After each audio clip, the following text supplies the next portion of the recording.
Subscribe now and press the bell icon. Never miss an update. सुप्रभात बच्चों, कल हमने प्रथम पाठ का प्रश्नोत्तर देखा था। भूलवश वीडियो में हेडिंग जो लिखा गया वह answer sheet of first IA test लिखा गया। इसको मस्तिष्क से निकाल के बाहर फेंक दीजिएगा। वह answer sheet first IA test का नहीं बल्कि प्रथम पाठ का था, तो प्रथम पाठ को ही आप मानेंगे। अब हम आज दूसरे पाठ का प्रश्नोत्तर लेकर के आए हैं। क्लास 10 के बच्चों के लिए ही दूसरा पाठ जो है बुद्धिर बलवती सदा, उसी पाठ का प्रश्नोत्तर लेकर के आए हैं। उसमें देख लीजिए, पहला प्रश्न कहता है अधोलिखितानां प्रश्नानां उत्तराणि संस्कृत भाषया लिखत। इसका पूरे वाक्य में आंसर देना है। कहता है बुद्धिमती केन उपेता पितुर्गृहं प्रति चालिता।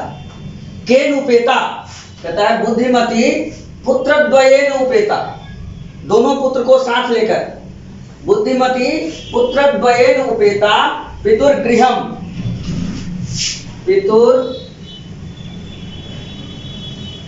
प्रति चालिता। बुद्धिमती पुत्रद्वयेन उपेता पितुर्गृहं प्रति चालिता। दूसरा कहता है कि व्याघ्रः किम विचार्य पलायितः। बाघ क्या सोच करके भाग गया? व्याघ्रम किम विचार्य पलायितः। तो व्याघ्रम इयं व्याघ्रमारी, इयं प्रत्यक्ष या नारी सा व्याघ्रमारी, इयं व्याघ्रमारी इति विचार्य व्याघ्रः पलायितः। इयं व्याघ्रमारी इति विचार्य व्याघ्रः पलायितः। तीसरा क्वेश्चन कहता है गौ में लोके महतो भयात् कः मुच्यते। लोके महतो भयात् बुद्धिमान मुच्यते। महतः भयात् कः पलायति। यस्य पार्श्वे बुद्धि अस्ति प्राण रक्षा एवं तत्समये उत्कृष्टः कार्यः, अतः पलायनम करणीयम। तो लोके महतो भयात् कः मुच्यते, बुद्धिमान मुच्यते। लोके महतो भयात् बुद्धिमान मुच्यते। उसके बाद घ में कहता है जम्बुकः किं वदन् व्याघ्रस्य उपहासं करोति। यदा व्याघ्रः पलायति तदा जम्बुकः पश्यति सः च उपहासं करोति। किं वदन् लोके भवान् कुतो भयात् पलायितः। भवान् जम्बुकः कथयति भवान् भो सिंह भो व्याघ्र भवान् कुतः भयात्, कस्मात् स्थानात् भयात् पलायितः, कस्मात् कारणात् भयात् पलायितः, कीदृशं भयं यस्मात् भवान् पलायितः। भवान् कुतो पलायितः इति वदन् जम्बुकः व्याघ्रस्य उपहासं करोति। भवान् कुतो भयात् पलायितः इति वदन् जम्बुकः व्याघ्रस्य उपहासं करोति। ठीक है। और इसका पांचवा क्वेश्चन 9 में देख लीजिए, बुद्धिमती श्रृंगालम किम उक्तवती। अंतिमे श्लोके रे रे धूर्त त्वया दत्तम मह्यं पुरा व्याघ्रत्रयम्। ये वाला जो है श्लोक, उसी में इसका उत्तर है कि बुद्धिमती श्रृंगालम उक्तवती रे धूर्त इतः गच्छ त्वं विश्वासघाती अतः इतः गच्छ। रे धूर्त जम्बूक इतः अस्मात् स्थानात् गच्छ, दूरम गच्छ। बुद्धिमती शास्त्री श्रृंगालम जम्बुकम उक्तवती कथितवती रे धूर्त इतः गच्छ। इस तरह से पहले क्वेश्चन में क ख ग घ ङ ये 5 प्रश्न है, पांचों का उत्तर ये वाक्य में दिया हुआ है। उसके बाद क्वेश्चन नंबर 2 कहता है स्थूल पदम आधृत्य प्रश्न निर्माणम कुरु। जो मोटे मोटे अक्षरों में लिखा हुआ है या रेखांकित है, अंडरलाइन किया हुआ है, उसके आधार पर आपको प्रश्न निर्माण करना है। तत्र राजसिंहो नाम राजपुत्रः वसति स्म। इसमें राजपुत्र जो है वह स्थूल है, तो राजपुत्र संज्ञा है, प्रथमा एक वचन है, इसीलिए कह। तत्र कह नाम राजपुत्रः वसति स्म। उसके बाद बुद्धिमती चपेटया पुत्रो प्रहृतवती। कया, चपेटया तृतीया एक वचन में, स्त्रीलिंग शब्द के तृतीया एक वचन में चपेटया, तो कया तृतीया एक वचन में कया, किसके द्वारा? बुद्धिमती कया पुत्रो प्रहृतवती। उसके बाद व्याघ्रम दृष्ट्वा धूर्तः श्रृंगालः अवदत्। व्याघ्रम दृष्ट्वा, तो व्याघ्र यहाँ पर जो है सो स्थूल में है, तो कम दृष्ट्वा व्याघ्रम, व्याघ्र व्याघ्रो व्याघ्रा व्याघ्रम द्वितीया एक वचन में, उसी तरह कम। उसके बाद त्वम मानुषात् बिभेषि।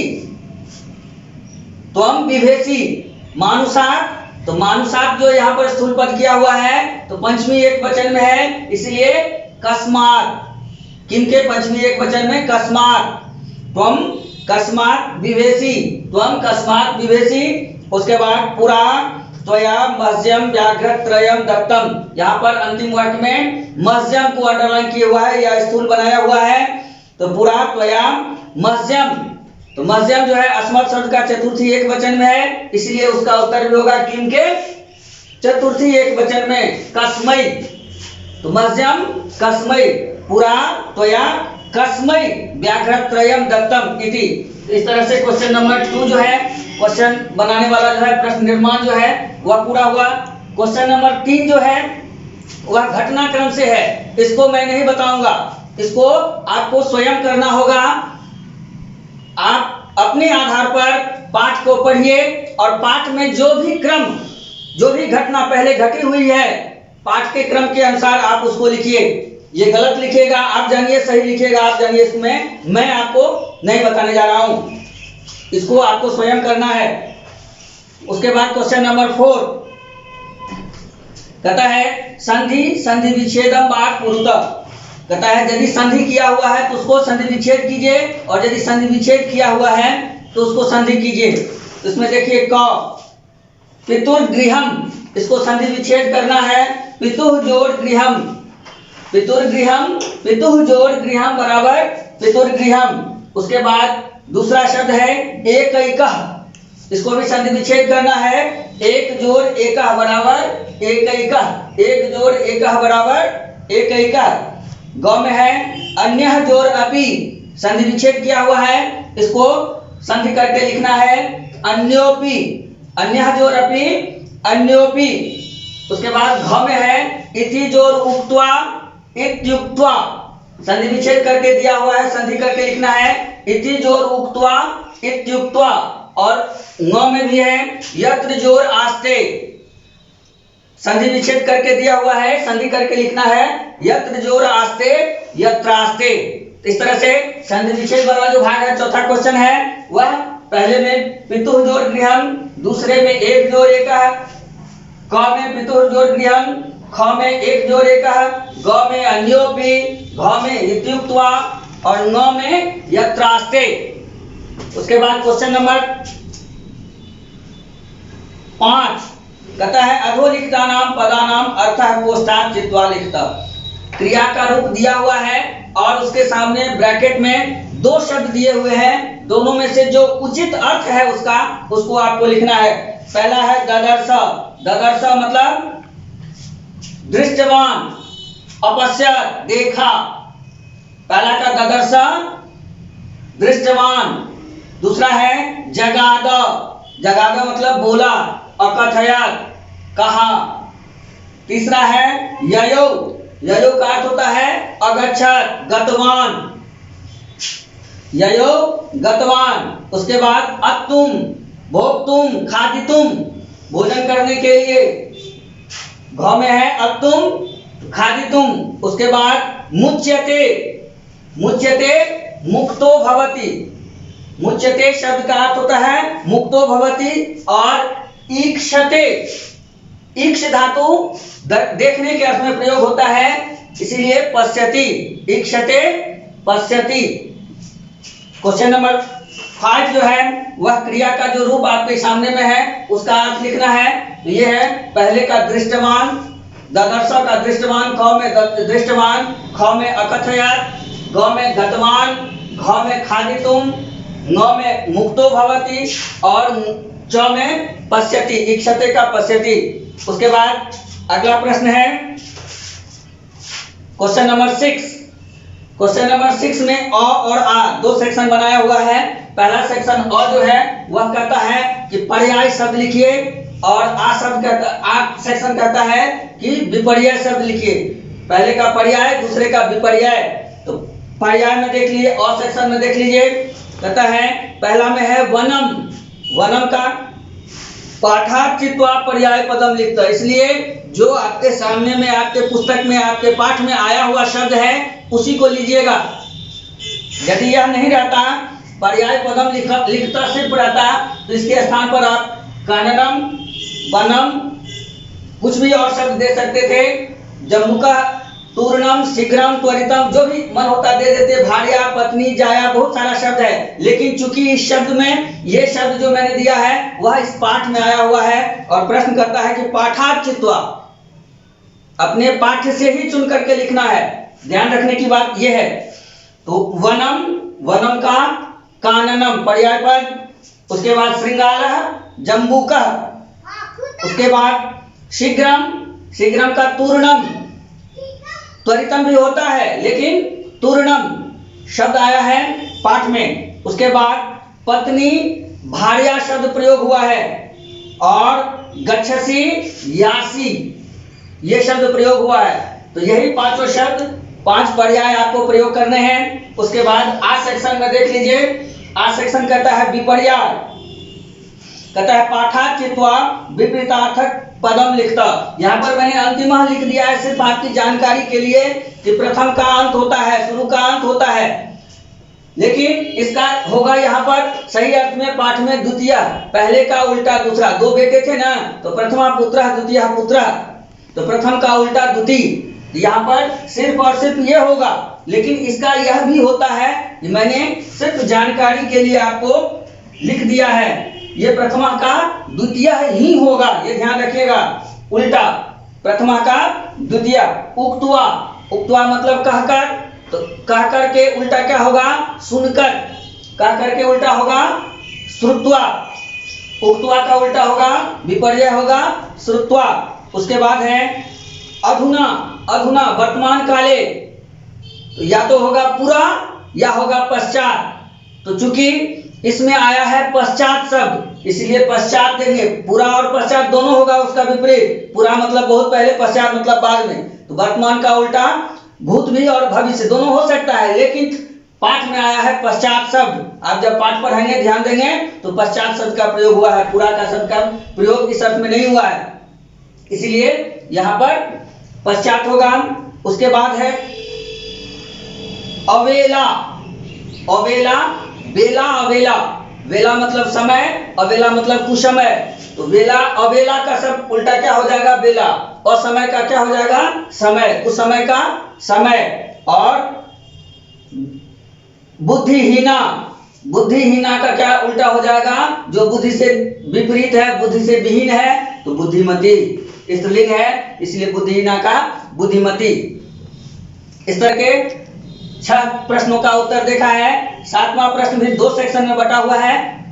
कुछ देर देखने के लिए प्रतीक्षा कर लीजिए, देख लीजिए, उसके बाद हम इसको मिटा करके आगे बढ़ते हैं 7वां प्रश्न पर। क्वेश्चन नंबर 6 के बाद क्वेश्चन नंबर 7 भी 2 सेक्शन में बटा हुआ है। और सेक्शन कहता है कि प्रकृति प्रत्यय विभागम कुरुत। प्रकृति यानी धातु को और प्रत्यय को, जो भी प्रत्यय और धातु लगा हुआ है उसको अलग अलग कीजिए। पहला शब्द है चलिता। चलिता, चल जो रखता, पुल्लिंग में चल जो रखता, चलिता। उसके बाद नष्ट, नस जो रखता, नष्ट। नस धातु, चल धातु, नस धातु, अक्ता प्रत्यय। सब में अक्ता प्रत्यय का प्रयोग है, धातु अलग अलग है। चल जो रखता, चलिता, नस जो रखता, नष्ट। उसके बाद है आवेदिता। आ उपसर्ग है, विद धातु है, उसमें एक ऋच प्रत्यय, ऋच प्रत्यय है, ऋच प्रत्यय है और अक्ता लगा हुआ है, आदेशात्मक होता है। तो आ विद ऋच जो रखता, आम उपसर्ग पूर्वक विद धातु में णित प्रत्यय और त प्रत्यय का प्रयोग हुआ है। उसके बाद दृष्ट, दृश्य जो रक्त दृष्ट, उसके बाद गम जो रक्त गतः, उसके बाद हन जो रक्त हतः, उसके बाद पठ जो रक्त पठितः और लभ जो रक्त लब्धः। तो सब में त प्रत्यय है। चल जो रक्त चलितः, नस जो रक्त नष्टः, आ जोड़ विद जोड़ णिच जो रक्त आवेदितः, दृश्य जो रक्त दृष्टः, गम जो रक्त गतः, हन जो रक्त हतः, पठ जो रक्त पठितः, लभ जो रक्त लब्धः। इस तरह से अ सेक्शन में जो प्रकृति प्रत्यय का व्यवहार करना है वह पूर्ण हुआ। अब आ सेक्शन कहता है, आ सेक्शन में है उदाहरणम अनुशेत्य कर्तरि प्रथमा विभक्ते क्रियायां च अक्तवतु प्रत्यय। जो अक्त प्रत्यय लगा हुआ है उसके स्थान पर अक्तवतु प्रत्यय का प्रयोग करके उसी धातु में अक्तवतु प्रत्यय का प्रयोग करते हुए वाच्य परिवर्तन active to passive, passive to active, कर्तृ से कर्म, कर्म से कर्तृ। तो यहाँ पर शब्द जो है कर्मवाच्य में बना करके दिया हुआ है, उसको कर्तृवाच्य में बदलना है। जैसे पहला है मया पुस्तकम पठितम, तो मया पुस्तकम पठितम, अहम पुस्तकम पठितवान, अहम पुस्तकम पठितवान ये हो जाएगा। अहम चूंकि अस्मत् शब्द प्रथमा एक वचन में है और मया अस्मत् तृतीया एक वचन में है, तो अहम हो जाएगा। उसी तरह रामेण भोजनम कृतम, तो रामः भोजनम कृतवान, सब में अक्तवतु प्रत्यय का प्रयोग हुआ है। और कर्ता में तृतीया विभक्ति जो कर्मवाची का नियम है उसमें कर्तृवाची का नियम लागू हो जाएगा कि कर्ता में प्रथमा विभक्ति। तो अहम पुस्तकम पठितवान, रामः भोजनम कृतवान। उसके बाद सीतया लेखः लिखितः, सीता के द्वारा लेख लिखा गया, तो सीता लेखम लिखितवती। यहाँ भी वही चीज, अक्तवतु प्रत्यय के बाद स्त्रीलिंग पर सीता कर्ता स्त्रीलिंग है, इसलिए प्रत्यय के अंतर्गत स्त्रीलिंग शब्द का प्रयोग हो गया लिखितवती। यही पुल्लिंग रहता तो लिखितवान हो जाता। सीता कर्ता स्त्रीलिंग है इसलिए क्रिया स्त्रीलिंग में प्रत्यय के रूप में, क्योंकि आप लोगों को मालूम होगा कि अक्तवतु प्रत्यय जब होता है उसके शब्द रूप पुल्लिंग में पुल्लिंग के समान, स्त्रीलिंग में स्त्रीलिंग के समान और नपुंसक लिंग में नपुंसक लिंग के समान चलते हैं। तो सीता लेखम लिखितवती। उसके बाद अश्वेन तृणम भुक्तम, अश्वेन तृणम भुक्तम, अश्वः तृणम भुक्तवान, अश्वः तृणम भुक्तवान, भुक्तम भुक्तवान, अश्व ने घास खा लिया। उसके बाद त्वया चित्रम दृष्टम, तो त्वया त्वम चित्रम और अपश्य देख लिए तो दृष्टवान, त्वया चित्रम दृष्टवान। अक्तवतु प्रत्यय का प्रयोग करते हुए पठितवान, कृतवान, लिखितवती, भुक्तवान और दृष्टवान ये क्रिया बना। जो भी तृतीया विभक्ति के कर्ता थे वह सब प्रथमा विभक्ति में आ गए। अहम, रामः, सीता, अश्वः, त्वम। और कर्म जो है जहाँ पर कर्म प्रथमा विभक्ति में था वहाँ द्वितीया विभक्ति में चला गया। जैसे सीतया लेखा लिखता, ये प्रथमा विभक्ति में लेखा हो गया था, अब वो द्वितीया विभक्ति में चला गया। तो वाच्य के जो नियम है कर्ता में प्रथमा, कर्म में द्वितीया और कर्ता के अनुसार क्रिया, ये कर्तृवाची का नियम है। और कर्मवाची का नियम है कर्ता में तृतीया, कर्म में प्रथमा और कर्म के अनुसार क्रिया। तो वही चीज यहाँ पर हुआ है। इस तरह से द्वितीय पाठ के सभी प्रश्नों का समाधान मैंने दिया है। आप लोगों ने जो लिखा है उसको मिलान कर लीजिएगा, यहाँ कहीं भी त्रुटि हो वहाँ जिज्ञासा कर लीजिएगा। धन्यवाद आपका।